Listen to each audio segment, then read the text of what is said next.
عشق بلال رضی اللہ تعالیٰ عنہ۔ مدینے کے افق سے بہت دور سورج چلتے چلتے رک گیا۔ سپیدہ سحر کے انتظار میں اہل مدینہ کی آنکھیں پتھرا گئیں۔ لوگ حیران و پریشان بارگاہ رسالت میں حاضر ہوئے۔ یا رسول اللہ صلی اللہ علیہ وآلہ وسلم، آج کی رات کتنی طویل ہو گئی ہے۔ تہجد کی نماز ادا کرنے والے کب کے اپنے معمولات سے فارغ ہو چکے۔ بچے کئی بار سو کر جاگے اور جاگ جاگ کر سوئے، لیکن رات ہے کہ ختم ہونے کو نہیں آتی۔ لوگ عرض مدعا کر ہی رہے تھے کہ آسمان کا دروازہ کھلا، پروں کی آواز فضا میں گونجی۔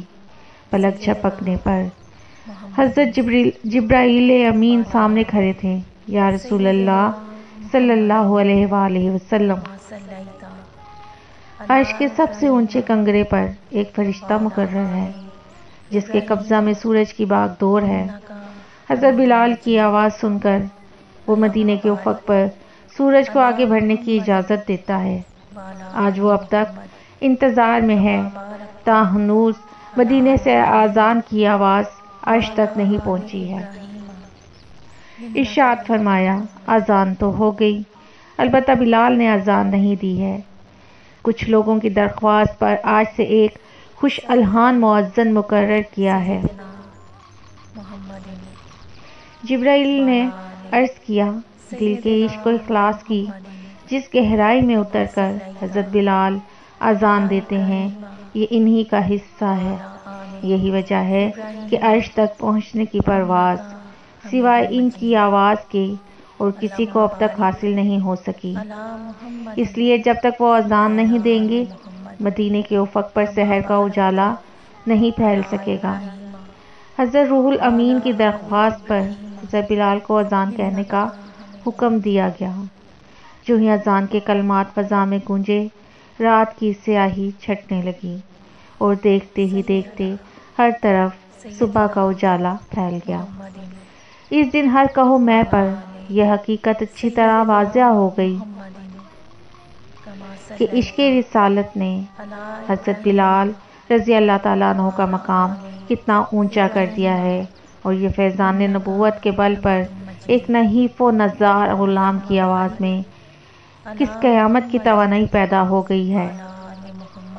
حضرت بلال کے جگر میں عشق کے سوز و گداز کا وہ دردناک منظر تاریخ کبھی فراموش نہیں کر سکے گی۔ جب جان عالم نے ظاہری دنیا سے پردہ فرما لیا تو حضرت بلال کے شوق کی دنیا اجڑ گئی۔ ہمیشہ کے لیے زندگی کی امنگوں کا خاتمہ ہو گیا۔ دیوانہ وار مدینے کی گلیوں میں رستہ چلنے والوں سے اپنے محبوب کا پتہ پوچھتے پھرتے۔ عہد رسالت کے بیتے ہوئے دن یاد آ جاتے تو آنکھوں سے خون حسرت ٹپکنے لگتا۔ کبھی کبھی ان کی رقت انگیز آہ و فغاں سے اہل مدینہ کے دل ہل جاتے۔ بالآخر ہجر و فراق کا صدمہ تاب ضبط سے باہر ہو گیا۔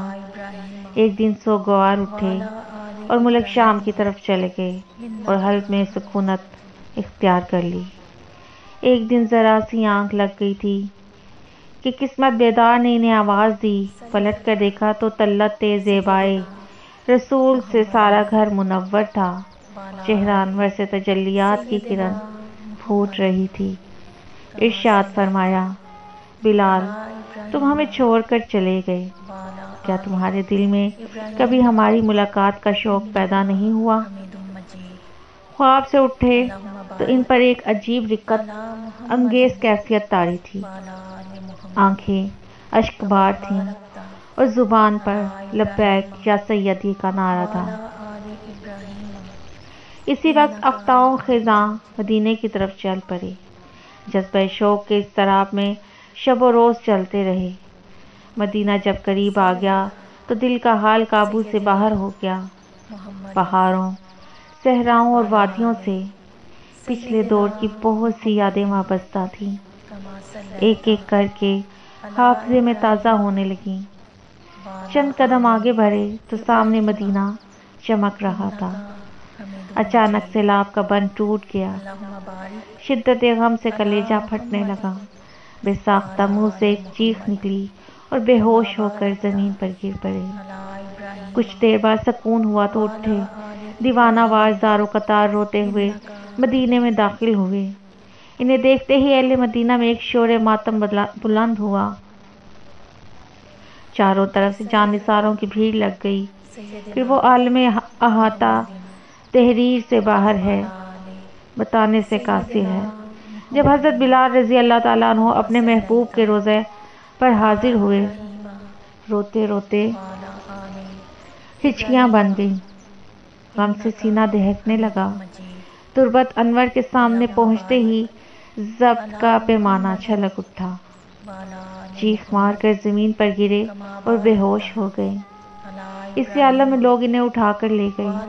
کافی دیر کے بعد ہوش آیا تو کئی دن یا محمد کا نعرہ بلند کرتے رہے۔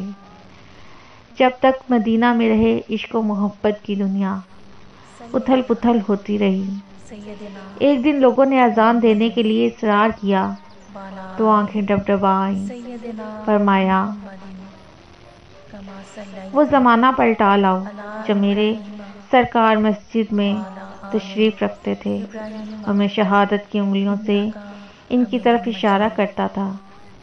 جواب سن کر لوگ مایوس ہو گئے تو شہزادہ رسول سیدنا امام حسین رضی اللہ تعالیٰ عنہ کی سرکار میں حاضر ہوئے۔ لوگوں کو یقین تھا کہ شہزادہ رسول کی بات حضرت بلال رضی اللہ تعالیٰ عنہ کبھی بھی نہیں ٹالیں گے۔ بالآخر سیدنا امام علی مقام کے اصرار پر حضرت بلال رضی اللہ تعالیٰ عنہ نے اذان دینے کے لیے تیار ہو گئے۔ جس وقت مینار پر کھڑے ہو کر انہوں نے اللہ اکبر کہا تو سارے مدینے میں ایک احرام مچ گیا۔ لوگوں کے دل ہل گئے، آہو فغاں سے ہر گھر میں قیامت کا منظر برپا ہو گیا۔ پردہ نشین عورتیں جذبہ بے خودی میں گھروں سے باہر نکل آئیں۔ کمسن بچے اپنے والدین سے پوچھنے لگے، حضرت بلال تو آ گئے، ہمارے آقا کب تشریف لائیں گے؟ اذان دیتے ہوئے حضرت بلال جب کلمہ شہادت پر پہنچے تو حالت غیر ہو گئی۔ حسب معمول انگلیوں کا اشارہ کرنے کے لیے نگاہ صحن مسجد میں دوڑائی۔ حضرت بلال کی یہ پہلی اذان تھی جب حضور صلی اللہ علیہ وآلہ وسلم کا چہرہ انور سامنے نہیں تھا۔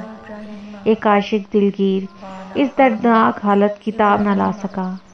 فضا میں ایک چیخ بلند ہوئی اور حضرت بلال بے ہوش ہو کر زمین پر گر پڑے۔ پھر مدینے میں ایک شور محشر برپا ہوا، پھر عشق کی دبی ہوئی چنگاری جاگ اٹھی اور پھر ہجر رسول کا غم تازہ ہو گیا۔ اس واقعہ کے بعد بہت دنوں تک اہل مدینہ کی پلکیں بھیگی رہیں۔ حضرت بلال جب تک مدینے میں رہے دل کا زخم رستا رہا۔ غم فراق نہیں ضبط ہو سکا تو کچھ دنوں کے بعد ملک شام کی طرف روانہ ہو گئے۔ آہ، کتنی رقت انگیز کہانی ہے۔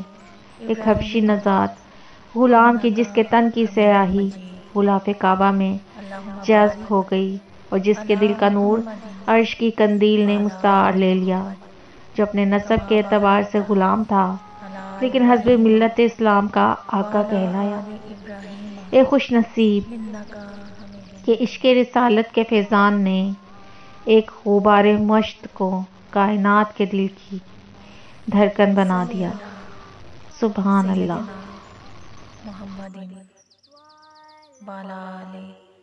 سیدنا محمد کما صلیت علی ابراہیم وعلی آل